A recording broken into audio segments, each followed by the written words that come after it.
Salah satu tahapan dalam perencanaan keuangan yang cukup penting adalah penyusunan anggaran rumah tangga. Karena di tahap ini merupakan inti dalam mengelola uang yang kita peroleh untuk mencukupi kebutuhan saat ini maupun kebutuhan di masa depan. Anggaran yang sehat adalah ketika jumlah pemasukan sama atau lebih besar daripada pengeluaran. Jangan sampai pengeluaran kita lebih besar daripada pemasukan kita yang akan menyebabkan kondisi keuangan bangkrut. Sedangkan pencatatan keuangan merupakan langkah untuk menuju terrealisasinya anggaran keuangan yang telah disusun dan memiliki keuangan yang sehat.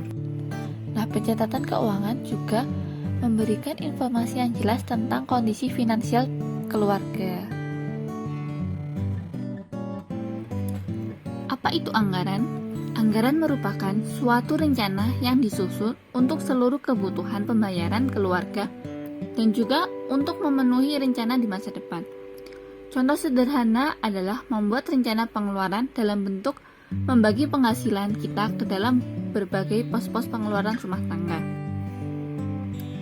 Ada dua bagian besar dalam anggaran, yaitu pemasukan atau arus dana masuk dan pengeluaran atau arus dana keluar. Pemasukan dapat dibagi menjadi dua tipe, yaitu pemasukan yang rutin dan pemasukan tidak rutin. Pemasukan rutin adalah pemasukan yang pasti diterima setiap bulannya dan umumnya berjumlah tetap. Contohnya adalah gaji, penghasilan bunga tabungan, maupun hasil sewa dan lain-lain. Sedangkan pemasukan tidak rutin adalah pemasukan yang hanya diterima dalam periode tertentu dan umumnya jumlahnya tidak tetap atau tidak sama. Contohnya, pendapatan usaha, tunjangan hari raya, bonus, komisi, dan lain-lain. Untuk pengeluaran juga dibagi menjadi dua kelompok, yaitu pengeluaran rutin dan pengeluaran tidak rutin. Pengeluaran rutin adalah biaya yang pasti dikeluarkan setiap bulannya dan umumnya bersifat tetap. Sedangkan pengeluaran tidak rutin adalah dana kas yang hanya dikeluarkan dalam periode tertentu.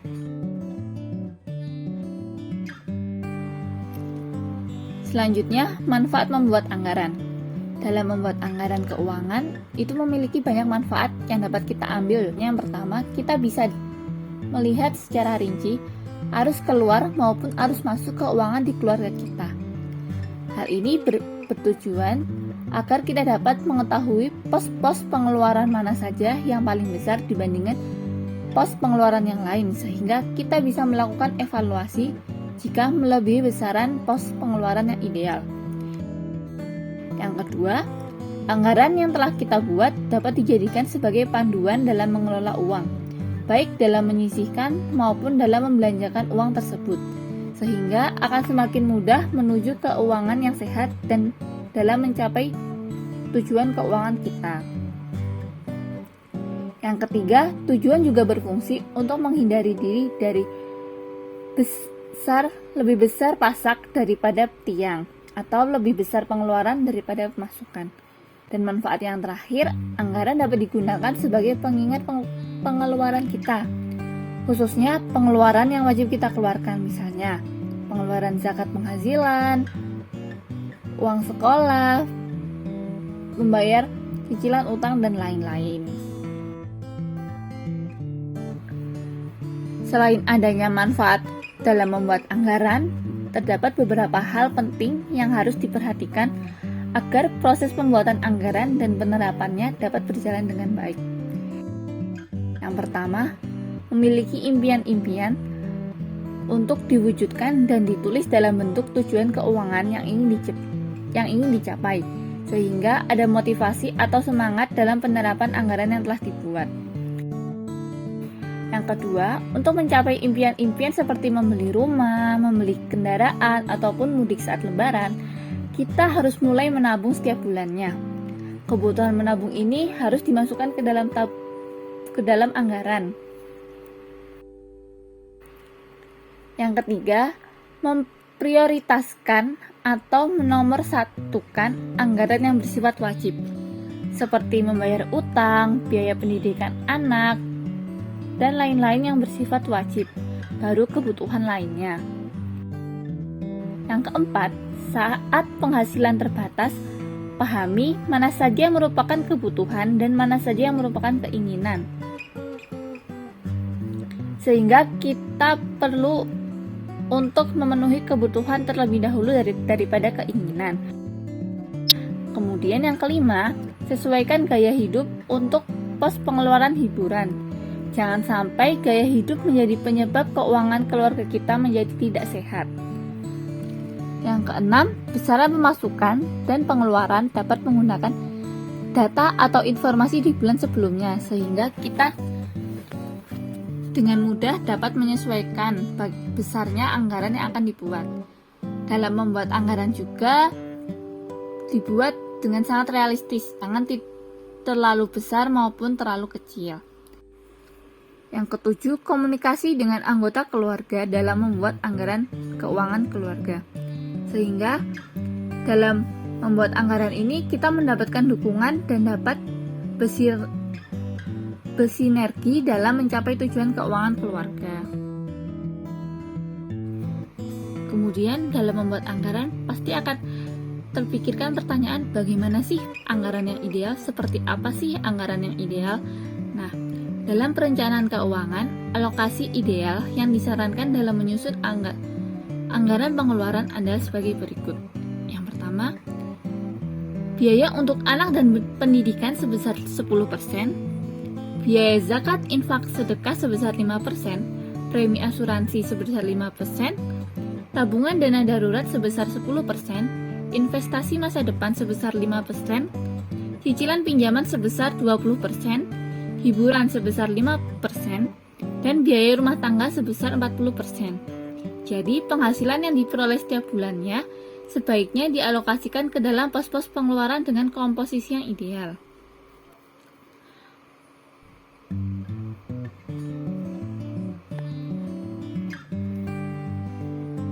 Adanya pos menabung itu perlu untuk memenuhi kebutuhan Anda di masa depan. Sebagai contoh, anak Anda tahun depan akan naik kelas, maka ada kebutuhan untuk membeli seragam baru dan buku paket. Jangan tunda hingga anak naik kelas, tabung uangnya dari sekarang. Nah, kemudian bagaimana cara membuat anggaran? Di sini terdapat contoh dari keluarga Pak Felix dalam membuat anggaran. Nah, penghasilan keluarga Pak Felix dalam sebulan adalah 4,5 juta yang berasal dari gaji Pak Felix. Maka anggaran rumah tangga bulanan yang baik seperti pada di tabel. Yang pertama, untuk pos pengeluaran zakat infak sedekah dialokasikan sebesar 5% dengan anggaran 225.000. Yang kedua, untuk tabungan dan dana darurat dialokasikan sebesar 10% dengan anggaran 450.000. Yang ketiga, untuk premi asuransi dialokasikan sebesar 5% dengan anggaran 225.000. Kemudian, untuk cicilan pinjaman dialokasikan 20% dengan anggaran 900.000. Selanjutnya, investasi masa depan dialokasikan 5% dengan anggaran 225.000. Kemudian, biaya rumah tangga dialokasikan 40% dengan anggaran 1.800.000. Kemudian, untuk pos pengeluaran anak dan pendidikan dialokasikan sebesar 10% dengan anggaran 450.000. Yang terakhir, untuk pos pengeluaran hiburan dialokasikan 5% dengan anggaran 225.000. Penghasilan setiap bulan sebaiknya tidak dihabiskan untuk konsumsi semata. Ingatlah bahwa di masa depan Anda juga masih membutuhkan uang untuk biaya hidup. Padahal ada kemungkinan Anda sudah tidak bisa berpenghasilan lagi karena memasuki masa pensiun ataupun menderita sakit. Oleh sebab itu, 8 pos pengeluaran di atas sebaiknya dimiliki oleh setiap keluarga. Jika Anda sudah tidak lagi memiliki utang, maka berita baik, alokasi penghasilan untuk cicilan utang dapat dialihkan ke dalam pos tabungan ataupun pos investasi.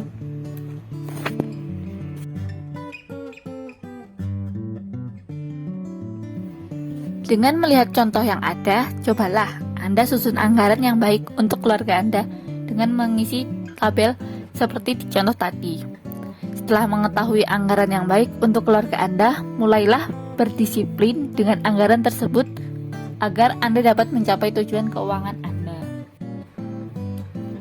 Agar Anda dapat mencapai tujuan keuangan Anda, langkah selanjutnya adalah menggunakan dana sesuai anggaran yang telah dibuat.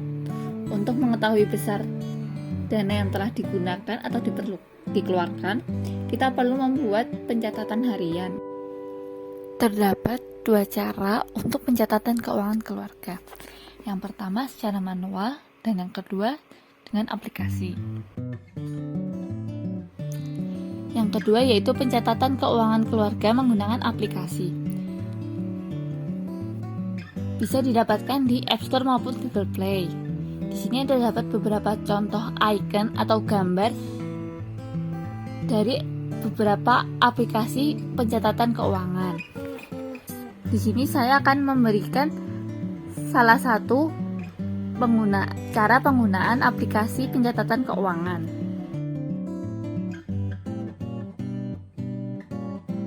Yang pertama, pencatatan keluarga secara manual. Pencatatan ini dapat menggunakan buku catatan atau dalam bentuk tulis tangan. Yang harus dilakukan pertama kali adalah membuat tabel seperti pada video ini. Setidaknya terdapat 5 kolom yang harus ada dalam pembuatan tabel pencatatan keuangan keluarga ini. Yang pertama yaitu tanggal untuk mencatat terjadinya arus masuk maupun arus keluar keuangan. Yang kedua, kolom keterangan untuk mencatat keterangan dari arus masuk atau arus keluar. Yang ketiga, kolom debit atau pemasukan atau arus masuk yang digunakan untuk mencatat apabila terdapat pemasukan dana. Yang keempat, kolom kredit atau pengeluaran atau arus keluar yang digunakan untuk mencatat transaksi pengeluaran uang. Dan yang terakhir, kolom saldo. Kolom ini berfungsi untuk melihat saldo terakhir dari pemasukan maupun pengeluaran yang terjadi. Sebagai contoh, kita memiliki pencatatan keuangan keluarga Pak Felix pada bulan Oktober 2021. Pada tabel pencatatan keuangan, pada tanggal 1 Oktober terdapat saldo sebesar Rp300.000. Hal ini didapat dari sisa saldo di bulan sebelumnya atau bulan September 2021. Kemudian pada tanggal 2 Oktober terdapat pemasukan berupa gaji mingguan Pak Felix sebesar Rp800.000. Sehingga pemasukan ini dimasukkan ke dalam kolom debit dan saldo akhir pada tanggal 2 Oktober sebesar Rp1.100.000. Kemudian pada tanggal 3 Oktober keluarga Pak Felix membeli bensin sebesar Rp50.000 dan membeli sayur sebesar Rp35.000. Pengeluaran ini dimasukkan ke dalam kolom kredit sebesar pengeluaran yang terjadi. Sehingga pada tanggal 3 Oktober memiliki saldo akhir sebesar Rp1.015.000. Nah, pencatatan ini dilakukan setiap hari atau setiap adanya pemasukan maupun pengeluaran keuangan keluarga. Hingga pada akhir bulan atau untuk contoh ini pada tanggal 31 Oktober 2021, keluarga Pak Felix memiliki sisa uang tunai yang ada di tangan sebesar Rp750.000.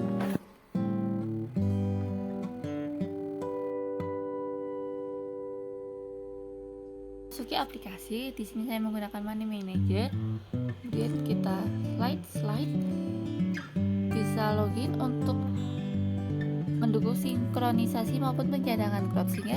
Apabila kita ganti HP, pencatatan yang telah kita lakukan dalam aplikasi ini bisa kembali di HP yang baru gitu. Kemudian kita klik nanti misalnya. Kemudian pada bulan Oktober di sini masih kosong ya. Dan kita klik tombol tambah di pojok kanan bawah untuk menambah transaksi. Misalnya sebagai contoh pada tanggal 1 Oktober keluarga Pak Felix ini memiliki sisa saldo bulan lalu sebesar Rp300.000. Di sini kita klik pengeluaran dan kita ubah menjadi pendapatan. Kita klik lainnya Namun apabila ingin karena itu sisa saldo bulan lalu, kita bisa menambahkan yang lain. Misalnya di sini terdapat banyak kategori.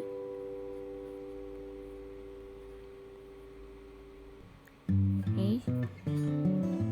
Misalnya ini pendapatan gambar uang, kita buat dengan keterangan sisa saldo bulan lalu.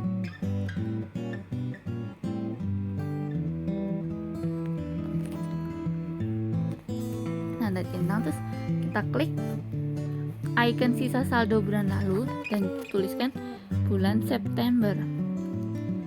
Kita klik 0 pada angka ini